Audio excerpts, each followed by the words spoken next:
Before I begin, let me tell you the story of how I got here. One day I was scrolling through WhatsApp and I saw that TEDxAccra had an open call for speakers. And honestly, I literally opened the form and I did what in high school we call bullshitting. If you've ever done this before, you know that it's the point where you literally write something that might be very deep inside of you. And when you look back at it sometime later, you're like, is that me? Did I really say this? Let's have a look. What's the big idea that should be amplified through the TEDxAccra platform? The big idea that should be amplified is why the African voice matters. How will spreading this big idea provoke transformative progress for Africa? Globally, there has been a cry for the humanity of minority voices. Black Lives Matter, Me Too movements. But in all these global movements, one voice that continually gets repressed is the truly African voice. The personal stories of ordinary Africans living in Africa usually gets mixed in the shadows of everyone else's voice. It almost sometimes feels like the African voice is unheard, the African words unspoken, and the African person unseen. So for me as an ordinary Ghanaian, I literally want to place that ordinary, regular Ghanaian voice of a normal African who seems to have achieved nothing on stage to make everyone know that their voice, as seemingly insignificant as it may seem, matters no matter what. Even when they think they can't make it, it's really to let them know that no matter where they are in this life, they can still make change in small but powerful ways just by stepping outside of their comfort zone and their am I really good enough zone. Can I really make it when I don't really have the skills, etc., to make a difference? Can I really change Africa when it seems like everything in this life is not in my favor? Well, I think giving people hope that they too can make a difference if they just take a step, even when it looks absurd, like I am doing right now, is enough to provoke transformational thinking that will actually lead to progress in Africa by Africans. What unique experience, knowledge, perspective do you bring to the idea? My unique experience I bring to the table is really nothing but my own personal experience living as a Ghanaian woman in Ghana, striving to live the regular everyday life and going to my 9 to 5 every day, making barely nothing, still living in my parents' house, wondering whether there is hope in the government, attempting to become a stowaway to America or something, just like many people in Ghana can relate. And that's my uniquely common perspective that needs amplification. And just when you're done and you've forgotten about it, and you're deep into following the next big thing in your life, you receive an email that says, hey, you've been picked. Then you begin to shiver. It's like life gave you the lemons and you don't even know how to make lemonade. Last thing you ever made with lemons was grandma's honey lemon cough mixture. What do? Guess what I did? I changed the question. What do you do when life gives you Bidie? Now, Bidie is the tree word for charcoal. And for me, it's a way to represent my Black African Ghanaian experience as a piece of a whole complex interaction of problems that presents itself in the world. Being born Black, African, West African, but more so Ghanaian, to me, is a wicked problem. Unlike lemons where we can squeeze out the lemon juice to make lemonade, Bidie is very different. You put it on a coal pot, you light it, you fan and fan and fan till a lot of the charcoal becomes hot. Then you cook on it and with it. After, the Bidie is bid goodbye, blown to ashes and watched to fade away. Many times that's how it feels like. Sometimes it feels like one is just a Bidie, waiting to be used by someone else, gaining nothing except drain energy and insignificance. If I am resilient enough, perhaps I'll stay a hot coal for some time and have some relevance to another person who wants to use my resources until one day I'm depleted to ash. This is typically the frustration I have, and I'm sure is akin to many Black experiences. A story that keeps repeating itself in diverse ways. That might sound a bit metaphorical, but here are some real stories that bring this to life.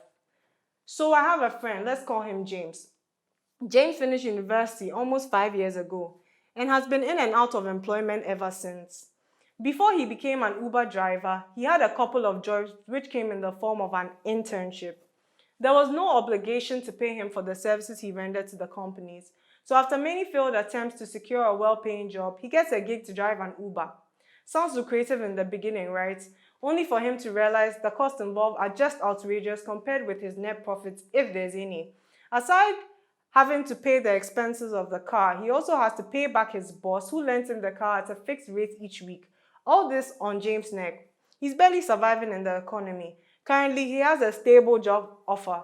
They are willing to pay him less than $150 a month to be an administrative assistant or clerk. The saddest part about this is not the money, it's the fact that he doesn't even have accommodation in Accra. You need like 12 months advance to rent a place here. Worst of all, many rent prices, especially in the capital, are in dollars. Why? When I was in primary school, you'd hear the slave trade narrative that goes something like this. The white man brought mirrors and guns and all kinds of silvery cheap things to enamor the black man, who was fascinated by seeing himself in a mirror because of the novelty of the experience. Then off went the gold. In came the inferior copper and bronze jewelry. Eventually, somehow, this trade and this slavery was abolished. After being told this inconclusive story, we were all left to figure out the in-betweens and the aftermath. After gathering all those perspectives, opinions, classes, narratives, articles on the internet, I think my mind just imagined that the Brunies met us. They found and took gold. When the gold got finished, they took black bodies. Then African systems were replaced with colonial systems. Then world wars, independence at some point, Kwame Nkrumah, African unity. And I'm sure as you try to imagine what really went on over centuries, it's still a hard thing to grapple with because of its underlying complexity. Then fast forward to the 2000s, where we are living, far removed from those experiences, still experiencing the effects of colonialism and the power struggles playing out in very nuanced yet significant ways. When I was younger, I remember we had a school trip to Akosombo Sajuna Beach Club. I remember distinctly me and a couple of mates from high school deciding to go and swim in a pool in our own country. And there were these Obroni kids, about 6 or 7 of them, foreigners, swimming already. So 2 of us jumped into the pool. Then something happened. Within a twinkle of an eye, the Brony children had created like a 100-meter gap, and I am exaggerating, but it was really huge between themselves and us. And of course, we weren't fazed. It didn't stop us from still being in the pool. Before we knew it, in less than 5 minutes, they had all left the pool, and we were the only 2 black kids swimming in a pool. It felt quite awkward. It felt like racism, but it also felt like rejection. And worst of all, it felt like a plethora of questions. Why should I, living in my own country, enjoying the amenities accessible to me in my own country, be rejected by a foreigner within my own country? Does it even make sense? Why? Did they think we couldn't swim or something? Was it out of shock that the activity of swimming was not exclusive to them? Like honestly, when you're faced with a racist situation in your own country, it's extremely frustrating, annoying, and instigating. It makes you ask, who do they think they are to do this in my own country? To answer the question, the experiences of black people like me and others began to replay. The first one is the sheer number of Africans who are frequently denied the opportunity to travel, especially to Europe and America, for almost close to no reason. Research published in Polestar, based on data from Immigration, Refugees and Citizenship Canada, showed that 3 in 4 Africans who applied for a student visa were rejected compared to the global rejection of 2 in 5. In 2013, U.S. Department of State, according to the adjusted refusal rate, B visas only, showed that 61% of Ghanaian applicants who applied for a visitor's visa were refused. Behind these statistics are real people like me who want to gain international experiences, be exposed to new cultures, become globetrotters, and a lot of things. Yet our experience, many times, even in our own countries, are governed by the oppression imposed upon us because of economic neocolonialism. African economies like Ghana are import dependent and rely mostly on loans, which we usually don't fully repay, to raise capital for developing our countries. At the same time, while being helped, we are similarly denied opportunities that will give us the skill set to help ourselves. Although the cycle is more wicked, involving not only people, but structures and systems that have become concrete over the years, the power disparity, the narrative of helpless Africans who are trying to go to do God knows what, is felt in very personal ways, like the way aptitude in Ghana is measured by how well you speak English, and illiteracy is defined not as being able to read, write, or speak, but being able to read, write, or speak English. Even the fact that a Ghanaian may be fluent in 5 languages in a country with over 20 languages does not count. Only if you speak English, French, Spanish, Mandarin, but never your own.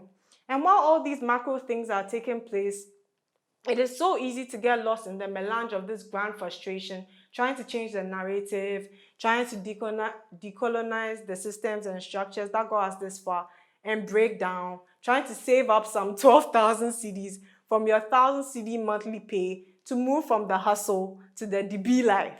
Although I don't have all the answers, I have a few ideas that can help anyone who's with me in this boat. Have big immaterial dreams. I emphasize on dreams because I've found that in Ghana, a significant number of people have just one. I want to be a doctor. I want to be an engineer. Then that's it. And all the dreams they have are related to a profession. If you want to change the African narrative, you cannot stay in one dream. You've got to dream of something more than just a job or making $1 million. Me, when I was young, I wanted to be an archaeologist and find out the interesting artifacts that are hidden under Ghanaian soil aside the gold. And although that was a good dream and I haven't forgotten it, I have more dreams than that. Now I dream of creating a lifestyle that doesn't require me to work till I get a heart attack and die. I dream of spending time sharing my ideas, my beliefs with others. I dream of learning languages and history and developing curricula that's relevant to the Ghanaian. I dream of having the liberty to spend time with my friends and family anywhere we want. I dream of giving people the opportunity to pursue their dreams of becoming talented musicians, artists, and whatever it is they want. I dream of fighting for people's rights as a lawyer, even though I hold a degree in engineering right now. I dream of rebuilding the central region into a historic village where people can deeply engage with slavery and more.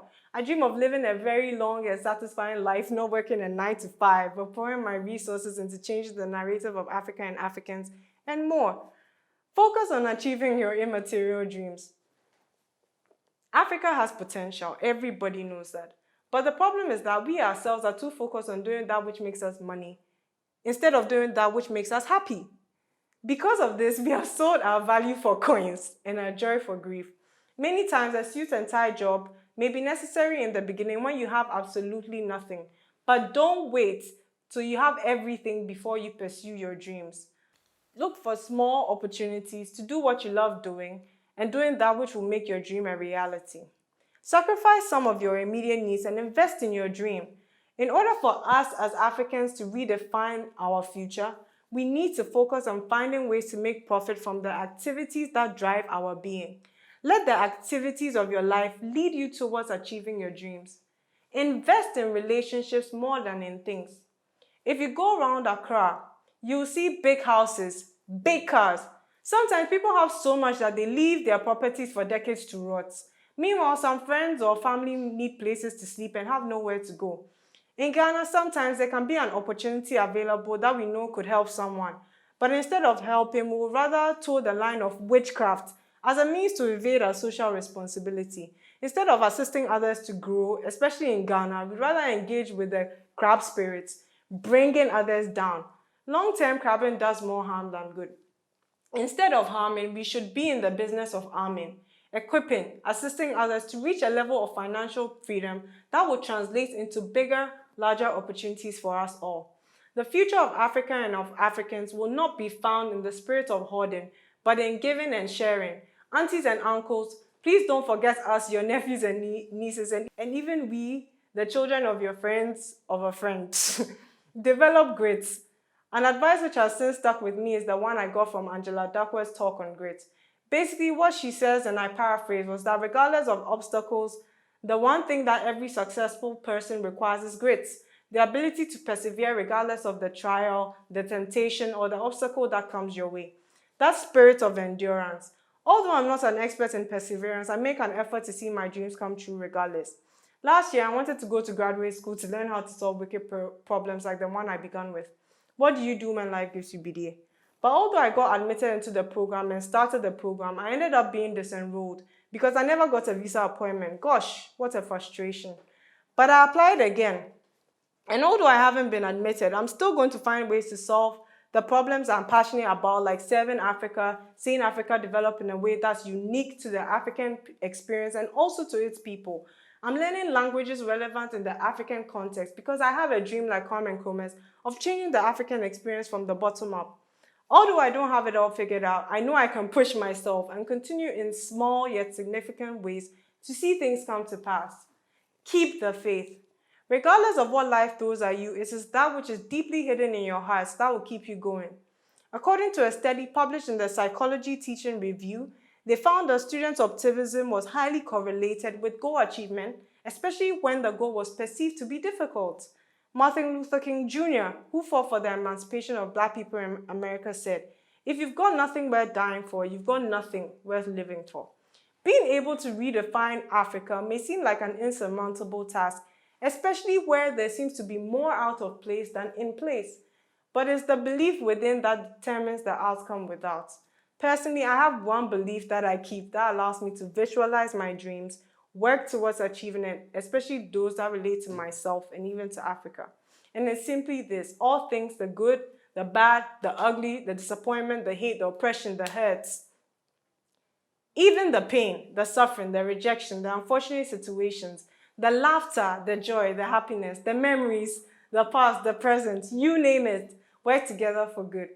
I believe there's still enough hope to redefine what our future will be, and our future will definitely be a good one. What do you do when life gives you Bidie? Find the onyx within. My name is Sally Abba Osafo, your ordinary Ghanaian. Thank you.